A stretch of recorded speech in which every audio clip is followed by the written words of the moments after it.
Let's turn our attention to Missouri, which I don't often like to do because I think you know how I feel about Missouri. The fact that they were even invited into the conference is just goofy to me and still is in my craw, so to speak, as they like to say. But Missouri holds a watch party to celebrate a commitment. First of all, tell me about the commitment. It is William Nwaneri, which Tennessee was in on as well. And Caleb, how big of a commitment is this for Missouri? It's pretty significant for them. Yeah, this is a very good pickup for them. I mean, he's a fringe 4 or 5-star guy, and I can't take that away. And so this is a good pickup. Missouri has a pretty solid track record of linemen. That's one of their strengths. I mean, dating back to the Sheldon Richardsons, Michael Sams, those guys. So they've produced they've produced NFL linemen in the draft for a long time. So if you're an edge rusher, which when William Nwaneri would be, Missouri's not a bad place to go. That was the Gary Pinkel era, so you debate that versus the Eli Drinkwitz era. But look, I'm not taking anything away. This is a good pickup for them. This is a very good pickup. For them, it would have been a good pickup for Tennessee. Yeah, it would have been it's an incredible pickup for them. It's a monumental pickup for them. I don't know why the guy's going there other than maybe they got together a bag of NIL cash and they threw it all at one player, which probably is the case. I have no idea where he went. And I mean, he is from Missouri. You know, some guys like to stay home. Yeah, but he's on my watch to be in the transfer portal in 2025. But so let's get to the clip because the clip is pretty interesting. I think you'll enjoy it. Be sure and hit that like and subscribe button. Turn your notifications on because we got a lot going on. John Adams on Tuesday, Jimmy Himes on Wednesday, Josh Ward on Thursday, Fred White on Friday, and also the Celebrate 98 series is really kicking into gear. Excited about that. So let's go to this clip. This is the watch party that Missouri held for Williams Nwaneri. Let's get excited, everybody. Guys, this is just so inspiring. So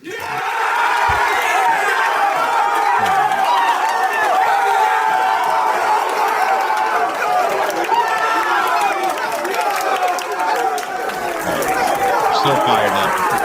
We're not on the YouTube video for our audio listeners. They're so excited and they're all gathered in a room and they're just so happy as if they're acting surprised too. I don't think that you're gathering everyone together unless you know 100%, right?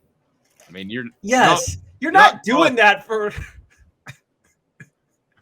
this is one of the most pathetic things I think I've ever seen a coach do for a gimmick. And this surpasses the Butch Jones trash can. Remember that one, Dave? Oh, yeah. It might surpass the Butch Jones berating recruiting reporters behind the scenes to get an extra star as well. I would say that it might even do that. You know what they should do is they should have a watch party when William Nwaneri goes to the bank and his check actually clears. That's what they should. That's what Florida has to do. Yeah, I mean, Florida's like, yeah, let's all go down to the community bank and we'll discuss. All right, so let's get to 4 downs. That has to do with Missouri and basically just making fun of them. So if you're a Missouri fan, you might not like, but just don't have your feelings hurt because you know it's true. 4 downs, 4 questions, 4 answers. The Dave Hooker Show. 4 downs. A presentation of OffTheHookSports.com. Brought to you by Andy Mason, AndyMasonRealEstate.com. He's my realtor. He should be yours. Best prices and service in East Tennessee and the Knoxville area. That's Andy Mason, AndyMasonRealEstate.com. Visit him and know that you will have a guy that's got your best interest in mind. And I've been burned by a realtor, but not Andy. AndyMasonRealEstate.com. So, Coop, get us started. I know you don't usually say first down and the like, but I thought it was funny to have you do so. 4 downs brought to you by AndyMasonRealEstate.com. Coop here. First down. All right. Would you host a watch party? And I want to get your thoughts on the message board as well for a 5-star. If you knew you could get him, whatever school you're behind, whether it's Tennessee, we got a lot of South Carolina people, a lot of LSU people, starting to have a lot of Alabama people based off analytics. Would you host a watch party if it meant that you would get a 5-star prospect? If you don't get him. So there's no in between, no more splitting the argument. Would you host a watch party for a 5-star? And that's the only way I could get the 5-star? That's the only way you can get him. He's like, I have to have a watch party. I don't even care about NIL, but I want a watch party with all your current players. Yes.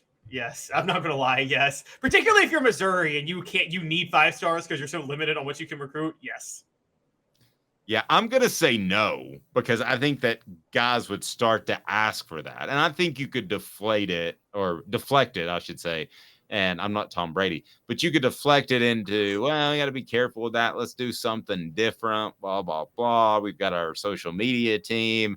So I would not, even if he said, well, I'm not coming. I'm like, okay, I can't do that. But I wonder, would you do that for Nico? Caleb said yes, and I think the message board is going to agree with you. I might be in the minority here. Okay, but you talk about the arrogance of recruits. I don't know if you remember this. Tobias Harris committed to Tennessee in basketball because he wanted to go to a place that hadn't accomplished much before, and he wanted to be the most accomplished winner at Tennessee. Now he only stayed for 1 year, and they got bounced out in the first round of the NCAA tournament, but that was one of the reasons he picked Tennessee. Well, good job continuing Tennessee's tradition of not accomplishing much in March in college basketball. I mean, is that a basketball maxim? He shall not do well in March, because that's kind of been Tennessee. Or just once there's a tournament. The minute there's a tournament, the minute it's a winner go home situation, whether it be the SEC tournament or the NCAA tournament or one of those preseason tournaments that you do in the preseason NIT or whatever. Okay, this kind of ties into what I was talking about. Second down, Coop. Cooper Mays here. Second down. Does this overall hurt or help Missouri? They get a 5-star guy, but they're made fun of on a national scale. I'm gonna go ahead and tell you, I think it hurts more in recruiting. I think that other coaches will say, well, we don't have to throw parties for 5 stars because we're blank. I think it hurts big picture as opposed to getting a fantastic prospect. I think actually, if you believe in Eli Drinkwitz as an offensive mind, I know you don't, but I'm saying, say you do.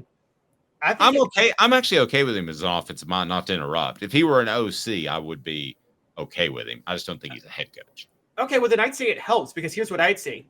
Yeah, Missouri's never going to compete with the schools that say we don't have to do this for 5 stars. They compete with schools that can't say that in recruiting. So Missouri could be a little bit of an Oklahoma State. I'm going to say this. I don't like him. I thought what he did was despicable. I've never defended it. But the Mike Gundy rant in 2007 did help him get a certain type of athlete going forward. And it was a total gimmick. It was a total charade what he put on when he did that. But it was specifically so certain athletes will commit to him to think, oh, this head coach is gonna back me no matter what. Even though it was that voice. Well, and Doug Dickey did the same thing with Jerry Green. You remember that, right? So Tony Harris was called a punk in a column by the late Gary Lundy, and they held a press conference basically to rally behind Jerry Green and to say that terminology is not okay, which Tony Harris tried to spin that into that's a homosexual reference at the time, which I had never heard punk being a homosexual reference. And I think that Tennessee overreacted and kind of made Jerry Green look a little bit stupid and made Tony Harris look a little bit stupid as well. But that was Tennessee's decision. Third down, Coop. Tennessee center Cooper Mays here. Third down. Is Missouri the lamest? The lamest SEC program, period, end of discussion, or question mark? Is it? Question mark. Yes, it is, says Dave. No question about it. It is the lamest athletic department in the SEC. Yes, but yes. Yes, it is. Unless Georgia Tech rejoins, because Georgia Tech is the lamest athletic program in the country. But for right now, it's shot at the Missouri. Yellow Jackets. But here's some people would say Vanderbilt, but at least Vanderbilt has strong academic integrity and is in a state that keeps the SEC, or is in a city that keeps the SEC relevant and one of the biggest growing markets in the entire nation. Missouri was what's supposed to bring in St. Louis. Is anybody Nobody in St. running Louis to- cares about Missouri. Yeah. Is anybody running to the television saying, forget the NFL, forget other things that are going on. I got to see my Tigers play. Maybe 2 dozen.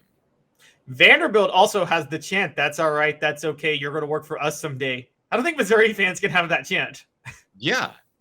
They say, actually, that's all right, that's okay. You can be a photog one day, because they do have a good journalism school. They have an amazing.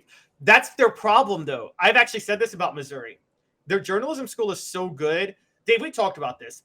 Deep South schools, Alabama, Louisiana, some of the most homer media you'll ever find. LSU and Alabama. I mean, literally, it's like, "Hey, coach, what do you want me to say about you that's good today?" "Okay, yes, sir. I'll write that. That's Alabama and LSU media. I'm sorry, I'm going at them. Missouri, though, but I would say Tennessee and Georgia and Florida on the flip side are above average journalism. They are very good. They're very fair. I agree.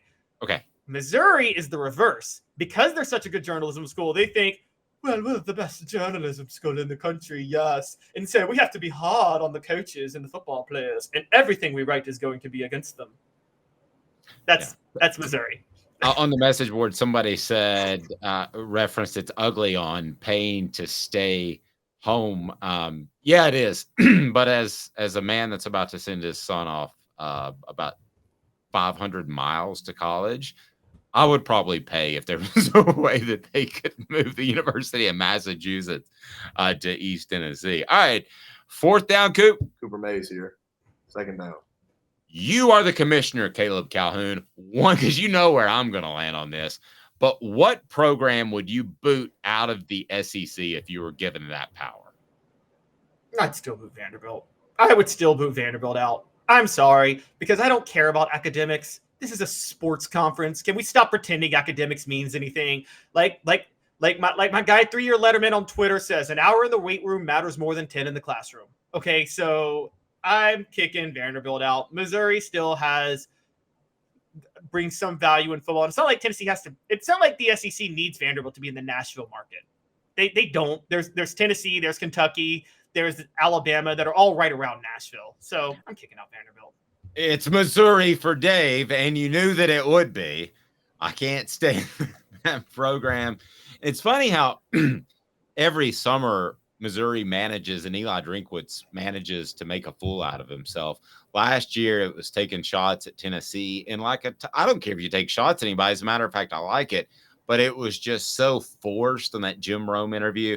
And now we're in another summer, and Eli Drinkwitz is holding a watch party. How far down does it go? If they get a middle-of-the-road 3-star, maybe you throw a watch party for them. I don't know. It wouldn't surprise me. I mean, Butch Jones is all but about to be the head of PR for that program.